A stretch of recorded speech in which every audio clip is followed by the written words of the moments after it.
2008 সালে একটা বিপুল বিজয়ের মধ্য দিয়ে আওয়ামী লীগ ক্ষমতায় এলো।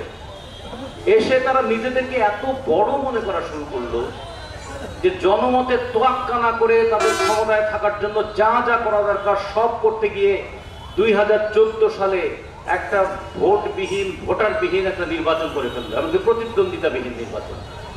বিনা প্রতিদ্বন্দ্বিতা 154 জনকে পাশ করিয়ে আনলো। 2014 সালের ওই নির্বাচনের পর থেকে আওয়ামী লীগ এত ফ্যাসিস্ট হয়ে গেল যে কারো কোনো মতের তোয়াক্কা করতো না।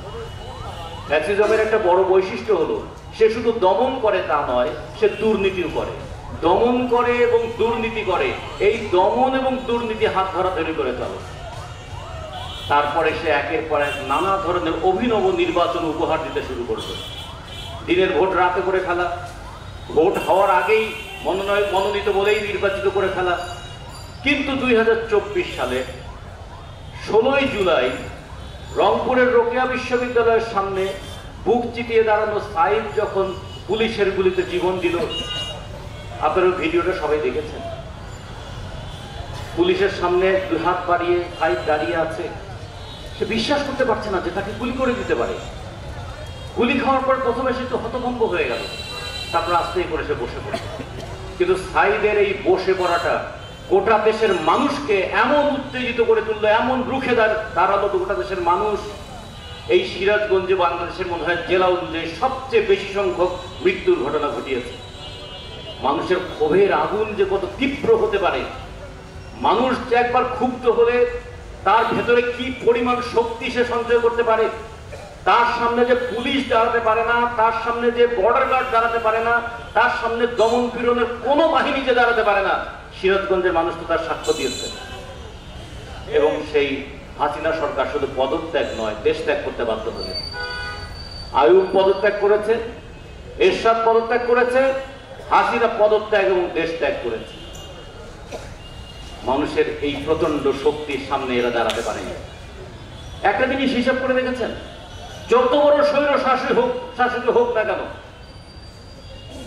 আমাদের এই ভূখণ্ডে কোন স্বৈর শাসকের আয়ু 10 বছরের বেশি নয়।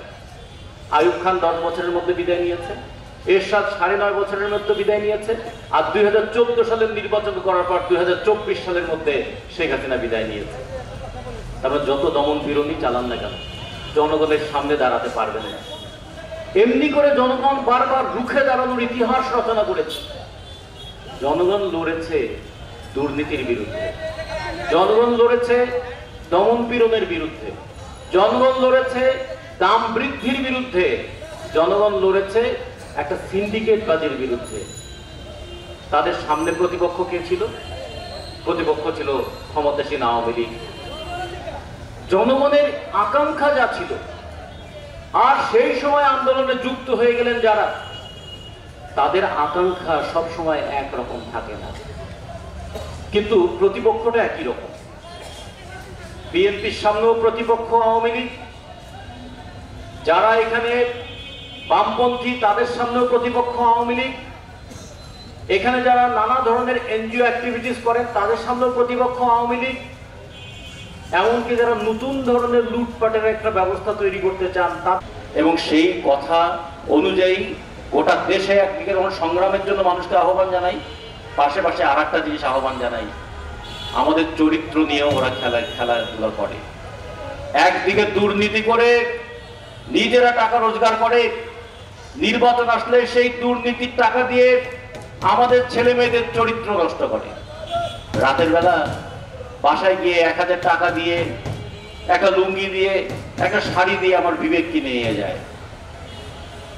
একটা মানুষের অভাবের সুযোগ নিয়ে, দারিদ্র্যের সুযোগ নিয়ে তারা এমনি করে ভোট কেনে, আর ভোট কিনে পার্লামেন্টে গিয়ে তারা আলাদিনের চেরাগ পায়।